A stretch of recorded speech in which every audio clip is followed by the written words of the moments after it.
Jadi usia termuda saya 22 tahun sudah pasang cincin. 22 tahun Iya, pasang. karena yes. Wah. Semakin banyak kolesterol, semakin banyak gula. Jadi itu seperti lingkaran setan yang mutar. Iya. Gitu. Teman-teman saya itu kolaps lagi main basket. Infus, informasi seputar kesehatan.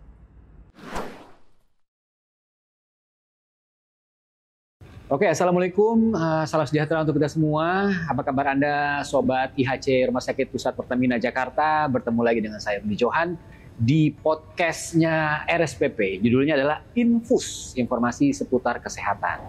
Tapi informasi ini tentunya tidak menyakitkan ya, nggak seperti infus itu kan kalau ditusuk sakit. Nah, ini informasinya bahkan sangat berguna untuk Anda semua para Sobat RSPP. Topik kali ini nih, saya jamin yang nonton bakalan banyak karena kita akan ngomongin soal jantung. Ya, jadi judulnya adalah mitos atau fakta seputar penyakit jantung. Jantung itu kalau saya nggak tahu ya, nanti saya tanya nih ke sebelah kanan saya nih. Ya, krusial banget kalau ini berhenti ya udah game over gitu ya. Saya nggak sendiri, saya bersama dengan Dr. Sidi Laksono, spesialis jantung dan pembuluh darah, FIHA, Fellow of Indonesian Heart Association, Mars CPHM, panjang gelarnya ya. Dok, Sidi panggilannya ya. Iya, Dok, Mas Sergi. kalau buat awam ya, jantung itu kan, ya udah motornya. Iya, benar. Kalau motornya stop, mobilnya nggak jalan nih, game over. Iya. Gitu dong ya? Iya, benar. Oke, nah ini yang bertanggung jawab untuk ngurusin jantung Anda kalau ada masalah, atau jangan sampai ada masalah ya. Bagus juga sebelum ada masalah kita cek-cek, kita pantau. Nah, bagaimana cara ceknya? Itu pertanyaan sejuta umat. Oke, jadi yang pertama kali adalah gimana sih sebenarnya kita bisa tahu jantung kita itu bagus atau enggak? Benar. Jadi biasanya kita ada beberapa pemeriksaan. Jadi mungkin masyarakat awam mengenal pemeriksaan yang dikatakan sebagai MCU ya, medical check up. Jadi MCU ini Pintunya dari MCU. Yes. Oke. Jadi kita bisa tahu semuanya. Jadi ada pemeriksaan dari mulai pemeriksaan EKG, rekam jantung, kemudian bisa treadmill, uji latih beban jantung, kemudian bisa dilakukan USG jantung, kemudian CT koroner, kemudian banyak ya dok ya? Banyak. Cek-ceknya ya. Ya, Oke. kemudian yang terakhir bisa kateterisasi jantung. Jadi sampai sebatas mana kita tahu bahwa kesehatan jantung dari pasien ataupun orang tersebut adalah baik, begitu. Oke, nah sebelum lagi masuk ke mitos atau fakta, kan kalau mau ibarat mobil gitu dok ya, kan secara berkala harus datang cek. Iya. Per 5.000, per 10.000. Yes. Nah ini kan kalau MCU yang setahu saya kan setahun sekali, dan biasanya tuh teman-teman saya tuh di akhir-akhir tahun gitu ya, cek untuk setahun ke depan. Nah kalau setahun ke depan, nanti tengah-tengah tahun ada sesuatu, gimana tuh dok? Oke, jadi sebenarnya MCU itu sebenarnya cuma screening ya, jadi itu garda terdepan aja. Nah misalkan kalau dikatakan MCU dalam periode 1 tahun timbul gejala, itu bisa dicek lagi. Jadi teman-teman nggak usah khawatir, jadi langsung datang aja kalau misalkan ada gejala, nanti kita sesuaikan dengan gejala tersebut. Misalkan dia nyeri dada, maka pemeriksaannya ada bisa EKG, rekam jantung, kemudian kita lakukan treadmill ataupun CT scan. Dan kalau misalkan hasilnya positif semua, bisa langsung ke kateterisasi jantung. Positif dalam arti ada sesuatu yang salah gitu ya? Ya, benar sekali. Oke. Nah, bicara soal gejala, kita masuk nih, mitos atau fakta. Gejalanya kalau nyeri di kanan, nyeri aja nih ya, itu pasti something wrong with your heart. Oke, jadi yang dikatakan mitos, karena nyerinya di kanan. Oh, saya harus pegang di sebelah kiri. Yes. Oh, begitu. Nyeri jantung itu yang khas adalah di sebelah kiri, tidak bisa ditunjuk dan berlangsung lebih dari 20 menit. Gitu. Jadi nyerinya sangat khas, seperti diremas, tertimpa beban berat, kemudian lebih dari 20 menit, dipicu dengan aktivitas dan pulang dengan istirahat. Ada gejala penyerta lainnya. Misalkan dia ada mual, muntah, keringat dingin, sampai bajunya basah. Gitu. Sama jadi, katanya sampai tembus ke belakang? Yes, bisa. Kemudian juga nyerinya bisa menjalar sampai ke leher bagian kiri ataupun rahang sebelah kiri. Jadi semuanya kiri. Gitu. Berarti kalau di kanan itu mitos, kalau di kiri itu fakta, dengan tambahan tadi penjelasan dari dokter. Oke. Mitos atau fakta? Usia muda tidak resiko serangan jantung? Mitos. Aduh, mitos lagi ternyata. Kenapa, Dok? Ya karena masyarakat sekarang itu dia lebih sedentary lifestyle-nya lebih banyak ya. Jadi magernya banyak, kemudian generasi Z ini dia banyak merokok. Jadi usia termuda saya 22 tahun sudah pasang cincin. 22 tahun ya, pasang? Yes. Wow. Karena dia serangan jantung. Dan serangan jantung itu bisa diturunkan ya. Jadi maksudnya adalah sumbatan koroner itu bisa diturunkan. Terutama kalau misalkan dia dapat usia yang dini. Jadi dia diturunkan kepada anak-anaknya. Begitu. Oh, saya baru tahu bahwa jantung itu bisa menjadi turunan. Iya. Oke. Nah, pertanyaan lagi, mitos atau fakta?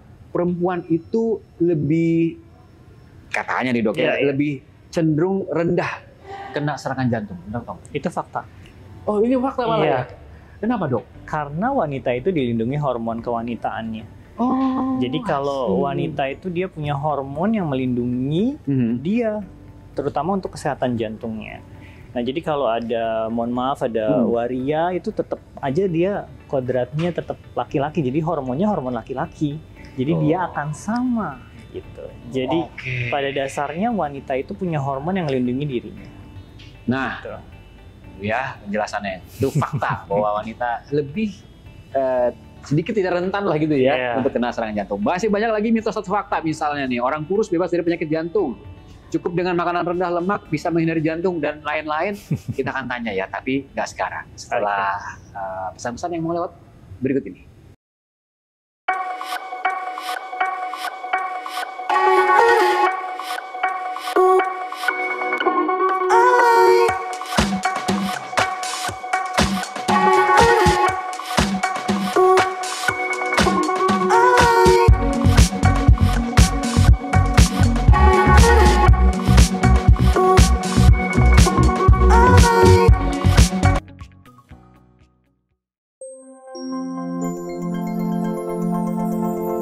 Infus, informasi seputar kesehatan.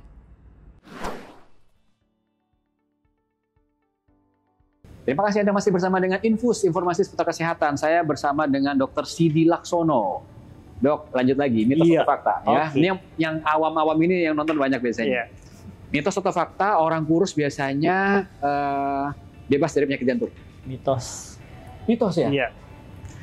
Kan kita asumsinya biasanya kalau hati-hati lo kalau kamu gemuk resiko tinggi lo jantung, gitu kan dok ya? Iya. Jadi tidak selamanya orang kurus itu bebas dengan faktor risiko. Jadi faktor risiko itu ada banyak. Salah satunya obesitas, kemudian tidak pernah olahraga, kemudian ada tensinya tinggi, kolesterolnya tinggi, ada diabetes, kemudian dia merokok. Jadi ada banyak faktor risiko yang bisa menyebabkan dia terkena serangan jantung. Jadi serangan jantung itu dia kumpulan dari faktor risiko. Jadi kalau semakin banyak faktor risiko yang kita tabung, semakin tinggi untuk terjadinya serangan jantung.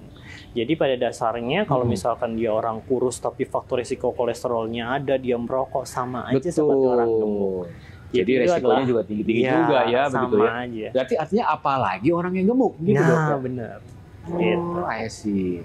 Nah, ini ke pertanyaan saya berikutnya, mitos atau fakta, cukup dengan makanan rendah lemak menjauhkan kita dari risiko kena serangan jantung? Itu mitos. Mitos jadi, lagi. Seperti saya bilang, serangan jantung itu kumpulan dari faktor risiko. Jadi kalau cuma satu doang dia cuma rendah lemak, tapi dia tetap merokok, nggak pernah olahraga, ada diabetes, sama aja. Gitu. Oke.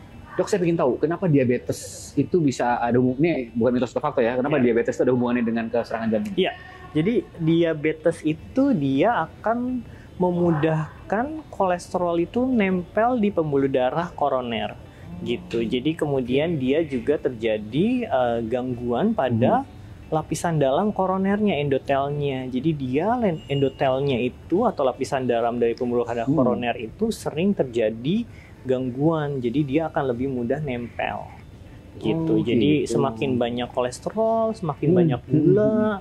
Jadi itu seperti lingkaran setan yang mutar. Iya. Gitu. Katanya juga dok, diabetes itu adalah sumber dari segala penyakit ya dok? Iya.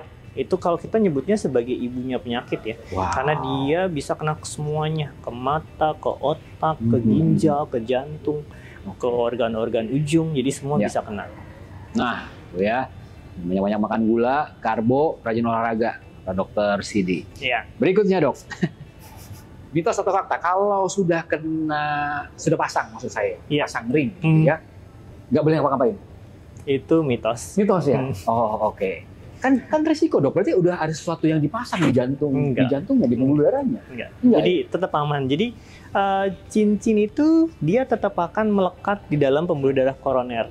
Jadi dia tidak akan bergeser, dia tidak akan bergerak, dia tetap akan menempel. Nah yang jadi poin penting adalah kita tetap harus menjaga faktor risiko dan tetap harus minum obat. Karena cincin itu cuma sebagai penyangga aja. Jadi ibarat seperti mobil atau berarti udah selesai masalahnya gitu ya dok ya? Bener banget. Jadi kalau ada mobil atau motor kan harus diservis ya mas ya. Jadi obat itu adalah servisnya. Jadi kalau dia tetap nggak jaga faktor risiko, nggak minum obat, dia tetap bisa terjadi sumbatan lagi. Nah itu yang salah. Jadi orang-orang sering bilang, kok habis dipasang cincin pasang lagi sih dok? Karena pasiennya nggak jaga faktor risiko. Jadi cincinnya nyumbat lagi. Itu yang terjadi. Kan namanya juga saluran pembuluh darah kan panjang ya dok ya. Di ring di sini ya di sini, besok kalau nggak dijaga gitu ya. Benerin lagi di sini di sini. Atau nggak gitu, di dalam cincinnya itu yang nyumbat lagi. Oh Gitu. Nah ini nih dok, ini bukan mitos atau fakta. Kapan harus pakai cincin? Kapan harus bebas? Karena ada yang bilang tanggung. Saya sering dengar dok ya, tanggung banget kalau di ring, mendingan dia bebas aja, katanya sih begitu dok. Gimana dok? Jadi kita ada beberapa indikasi ya. Jadi kalau misalkan dia ada sakit gula, jadi dia pembuluh darah yang terkena lebih dari 2 atau 3 pembuluh darah yang terkena, biasanya kita akan langsung bypass. Karena diabetes itu akan lebih baik jika kalau kita lakukan bypass pembuluh darahnya. Kemudian kalau misalkan dia pembuluh darahnya terlalu kompleks dan terlalu panjang, jadi kita akan lebih baik kita gunakan bypass. Gitu. Bypass dalam bahasa awam itu apa? Misalnya ini panjangnya segini dok. Iya. Terus di bypass ini dipotong-potong langsung digabung? Bukan. Jadi kita ambil pembuluh darah baru. Jadi seperti bypass tuh jalan tol ya. Jadi bypass. Jadi kita memberikan langsung dari. Ambilnya dari mana dok? Yang baru? Dari kaki. Dari kaki atau dari dada. Loh, nanti yang hilang itu nggak ada masalah itu dok? Pembuluh darah yang tidak digunakan. Gitu. Jadi ada pembuluh darah yang memang fungsinya kurang berfungsi banget. Jadi peranannya tidak terlalu penting, maka kita ambil. Gitu. Jadi seperti itu. Baik. Jadi artinya pertama tadi tuh yang menarik nih di segmen ini ya, kalau sudah di ring bisa beraktivitas seperti biasa. Iya. Gak tahu nih benar atau enggak, teman saya pernah ngomong, kok saya lebih fresh, malah lebih enak badan gitu doknya malah. Iya benar. Terus kedua kalau memang sudah terlalu banyak ya tambel-tambelannya dibebas aja. Iya. Mitos atau fakta dok? Pasang ring itu nggak sakit? Itu depends ya. Depends. Ini abu-abu nih ya. Iya. Kenapa dok? Saya nggak bisa bilang itu mitos, itu nggak bisa bilang fakta. Tapi tergantung dari tiap pasien ya. Jadi ada beberapa pasien yang ambang nyerinya rendah. Jadi dia walaupun kita bius di tangan aja dia udah merasa kesakitan. Jadi prosedur tindakan kateterisasi jantung atau pasang cincin itu mulai dari pemasangan selangnya di tangan, kemudian sampai kita pasang cincinnya. Jadi biasanya kalau bius di tangan dia udah ngeluh kesakitan, walaupun kita udah bius sesuai standar, biasanya akan kita tambah biusnya, kemudian kita akan bilang nanti akan sakit tindakannya di dada karena kita akan ngembangin pembuluh darah. Gitu. Tapi ada beberapa orang yang ambang batasnya santai aja, di bius aja malah nggak terasa apa-apa. Jadi kalau saya ditanya, ya saya kembalikan lagi. Tapi secara umum itu fakta nyeri. Iya nyeri pasti ada. Iya pasti. Gak mungkin ada juga badan dibolong-bolongin begitu ya dok ya. Benar. Seru ya, seru banget. Nah kita lanjut lagi di segmen 3.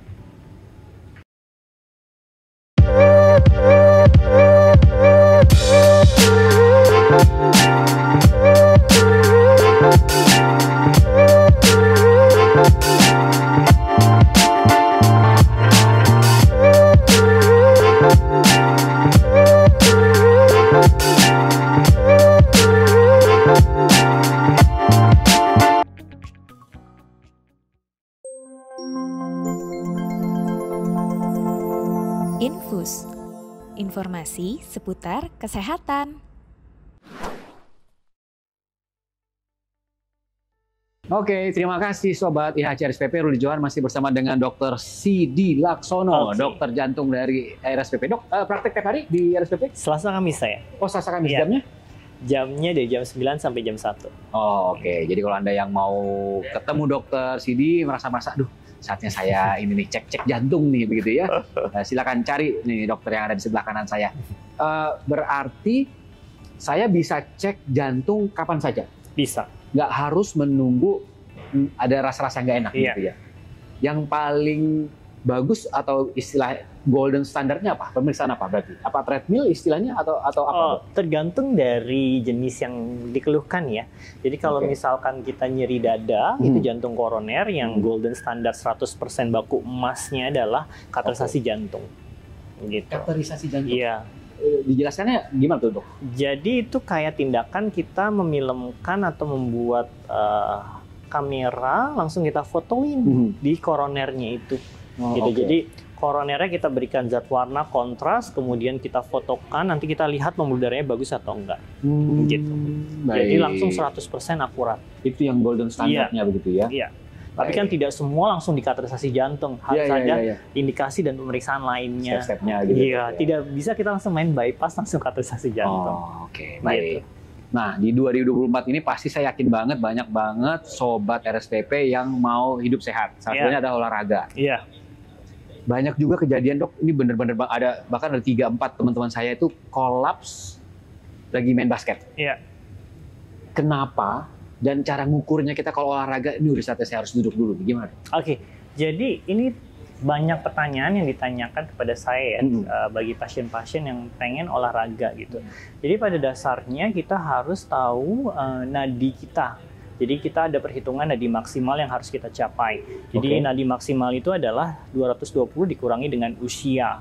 Gitu. Jadi kalau misalkan usia kita 60, jadi 220 dikurangi 60. Jadi nadias. Jadi kita tidak akan itu maksimalnya, maksimal kita. Tapi yang kita harapkan adalah tidak sampai 100%.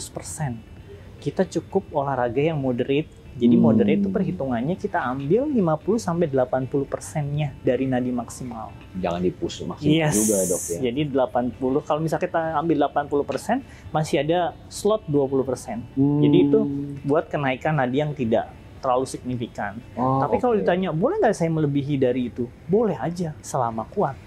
Jadi tubuh tuh pinter, dia punya alarm sign. Jadi kayak jadi pertanyaannya apa tiba-tiba saya ngos-ngosan bisa gitu ngos-ngosan, kemudian bisa pandangan kabur, bisa pusing, bisa sesak nafas. Nah yang jadi problem adalah orang-orang seringkali nggak hirauin si alarm sign-nya itu. Jadi dia udah ngos-ngosan, masih ngerasa masih sanggup. Dia paksa terus akhirnya pingsan. Gitu. Yang paling sering sih serangan jantung. Dan serangan jantung tadi di awal kalau sobat RSPP lihat lagi ya ke segmen 1, usia 22 udah punya pasien. Yes. Pakai cincin. Dia itu kenapa, Dok? Gara-gara gaya hidup? Iya, karena gaya hidupnya. Merokok dia. Merokok dari SD. Wow. Makanya tuh ya, you name it deh, rokok, vape. Iya. Terus apalagi? Cerutu. Iya. Semuanya lah yang mau namanya elektrik apa tetap aja nggak ada bagus-bagusnya. Iya, benar banget. Oke, karena dengan merokok itu menutup bikin plak gitu, Dok, di saluran pembuluh darah. Iya, benar. Apalagi kalau makannya jorok tanda kutip ya, gitu ya. Benar. Oh, begitu. Baik. Oke, Dok. Kasih pesan-pesan kepada sobat RSPP yang nonton tentang kesehatan jantung. Oke. Jadi gampang ya sebenarnya, jantung sehat itu kita cukup sehat 5 itu ya, dari huruf sehat. Oh, dari 5? Yes. Oke, S. S, seimbang gizi. Seimbang gizi. E, nyahkan rokok. Nyahkan rokok. Oke, tapi sekarang tambahin vape segala macam ya. Kemudian yang H, hadapi stres. Jangan dihindari stres. Jadi hadapi ke jantung, Dok. Ngaruh. Jadi kalau kita stres, denyutan jantung tuh makin cepat. Kerja jantung makin berat. Kalau ada sumbatan dia akan bisa pecah nanti. Pembuluh darah yang tersumbat itu. Itu ngaruh. Itu akan jadi stroke kalau pecah? Bukan, jantungnya. Oh, di jantungnya. Jantungnya jadi Iya. Oke. Ya, dia jadi, kita harus hadapi stres. Kemudian yang A adalah awasi tensi, nadi, gula, dan kolesterol. Oke, T-nya? Gitu. T-nya adalah teratur berolahraga pastinya. Itu aja sih. Jago Gampang juga ya, dokter sehat Sidi ya. ini ya. Siap. Jadi olahraga, hidup sehat, jangan merokok. Stres tuh ya, bener tuh. Karena semuanya juga dari otak ya, dari kepala ya pikiran. Semua gitu orang tuh. pasti stres, tapi kita gimana caranya ngadepin. How to control stres. Iya, benar. Satu lagi dok, ini saya ketinggalan. Kalau tangan sering berair di telapak itu ada something wrong juga. Mitos. Waduh, tuh terakhir ditutup dengan mitos. Karena dulu waktu saya SMP itu sering banget dok, tiba-tiba kalau bilang itu jantung, hati-hati tuh. Saya juga tangan saya dingin. Oh, nggak ada itu ya? Nggak, itu mitos. Oh, mitos. Nah, ditutup dengan mitos kalau begitu. Dok, terima kasih. Nggak berasa nih sudah 15 menit lebih kita ngobrol-ngobrol. Nanti kita ketemu lagi di konten lain yang lebih seru ya. Siap. Dan Sobat IHC RSPP, sampai ketemu di episode lainnya. Dr. Sidi Laksono, spesialis jantung, VIHA, Mars, CPH. Oke, terima kasih.